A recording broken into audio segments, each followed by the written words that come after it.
Hello, everyone, and welcome back to The English Brain, the place where you can relax, listen, and grow your English step by step.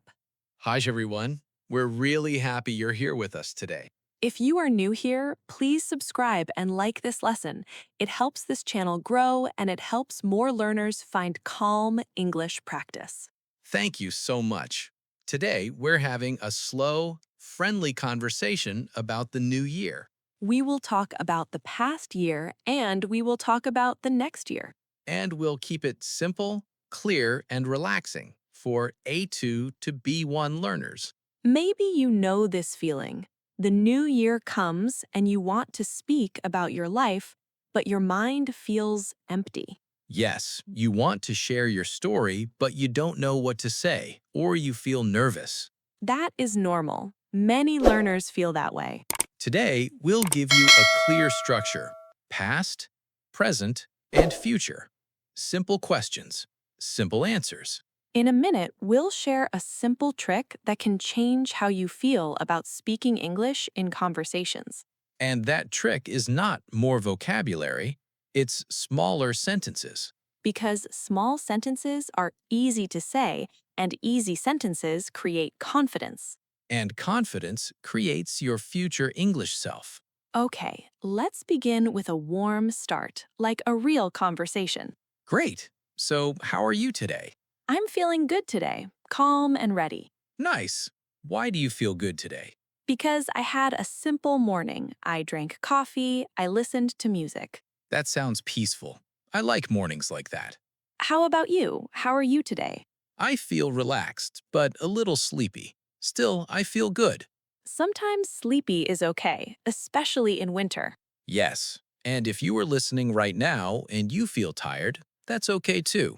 You can still learn English. Now let's talk about the last weekend. This is a good warm up for past tense. Good idea. Did you do anything nice this weekend? Yes, I stayed at home and rested. What did you do at home? I watched a movie, I cleaned a little, and I slept early. That sounds like a good weekend. Sometimes the best plan is rest. Exactly. And now, dear listener, we have a micro challenge for you. Now you try. Say one sentence about your weekend. Use I plus past tense. For example, I stayed at home. I visited my family. I worked. Just one sentence is enough. Keep it simple.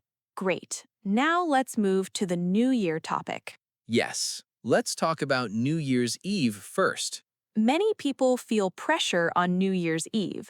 They think they must have a big party. But your New Year's Eve can be big or small. Both are good. Okay, question for you. What did you do on New Year's Eve? I went to a friend's house. It was a small party. How many people were there? About 10 people. Not too many. That sounds comfortable. Was it fun? Yes, it was cozy and warm. My friend has a fireplace, so the living room felt very nice. Cozy is such a great word. Cozy means warm, comfortable, and safe. Yes, like a small cafe with soft light. Cozy. What did you do at the party? We talked, we laughed, and we played card games. Did you win? I won one game, but I lost two games. That's okay. Games are for fun. Exactly. And we ate snacks too. What kind of snacks? Chips, dips, and small sandwiches. Nice. And what about midnight? Did you do a countdown?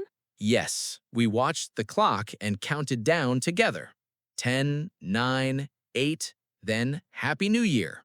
Countdown means counting backwards to 0. And it's exciting because everyone is ready for the new moment. Did you drink champagne? No, because I was driving later. I drank sparkling juice. Sparkling juice is a great idea. You still feel the celebration. Yes, sweet and bubbly.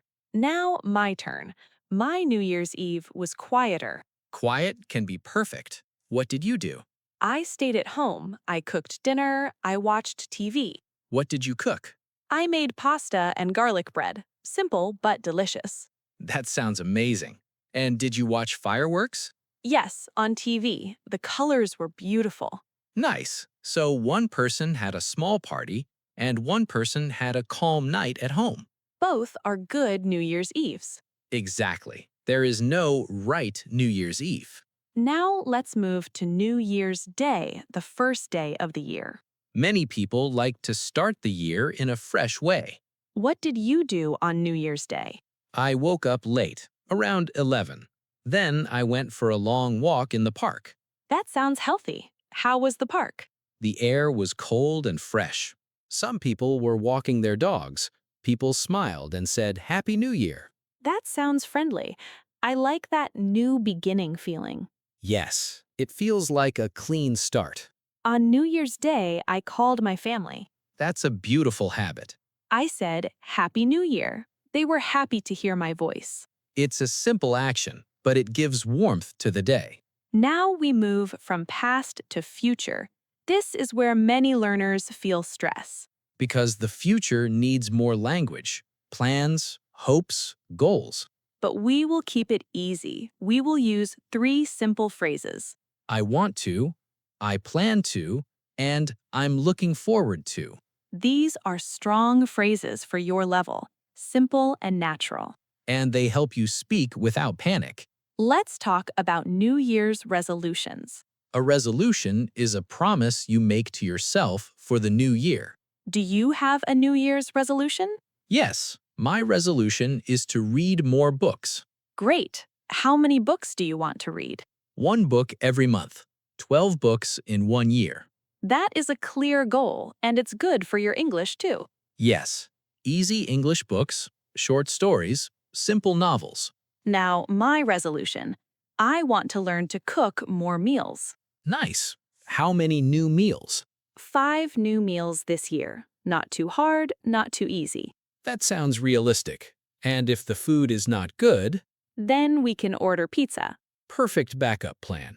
Now, micro challenge number 2 for our listeners. Now you try. Say one resolution out loud.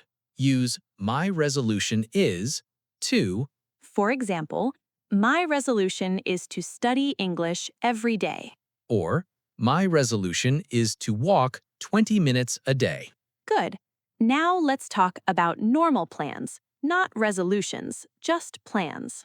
Like travel, family, work, hobbies. I want to travel more this year, even small trips. Where do you want to go? I plan to visit the mountains in summer. The mountains sound beautiful. Fresh air, green trees, maybe a lake. Exactly. What about you? Any travel plans? I want to visit an old friend. She lives in another country now. That's a lovely plan. Yes, and I'm saving money for the plane ticket. Saving money means you don't spend it. You keep it for something important. Like travel, a computer, or a course. Now, I want to teach one very useful phrase. I'm looking forward to. Yes, it means you feel happy and excited about the future. For example, I'm looking forward to summer. Or, I'm looking forward to my trip. Let's help with the grammar. After looking forward to, use a noun or an ing verb. Like, I'm looking forward to the weekend. Or, I'm looking forward to meeting you. And you can even use it in emails. I'm looking forward to your reply. Very professional and polite. Now, let's talk about dream plans. A dream plan is bigger than a normal plan. It may take more time, but it gives you motivation.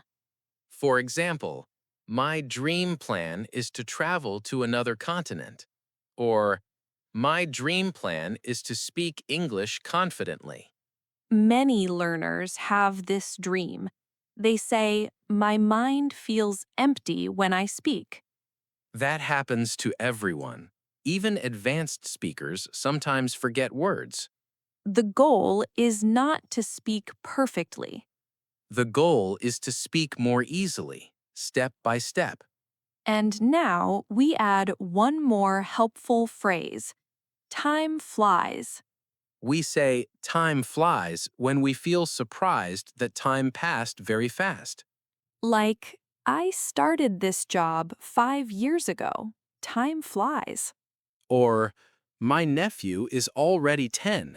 Time flies. Now, let's do a quick mindset segment. Many learners think they need big goals and perfect plans. But big goals can feel scary. Small plans feel possible, and small plans create progress. Your future English self is built from small actions. One short video, one comment, one sentence spoken out loud.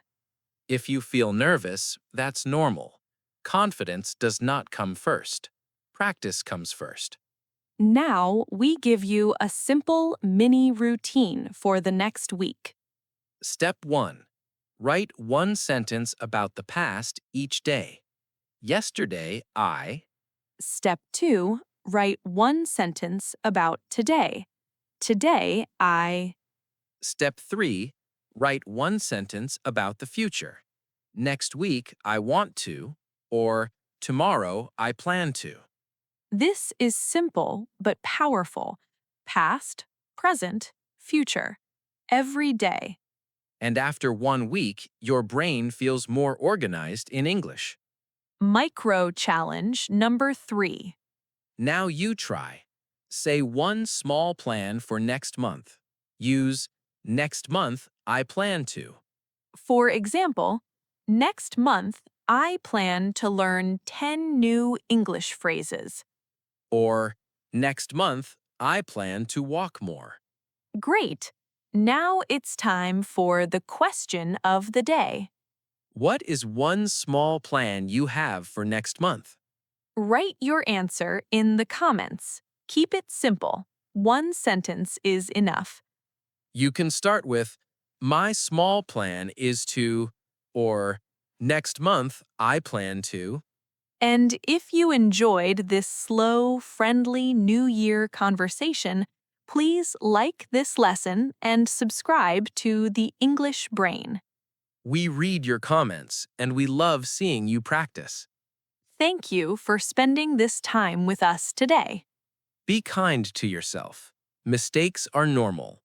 Progress is real.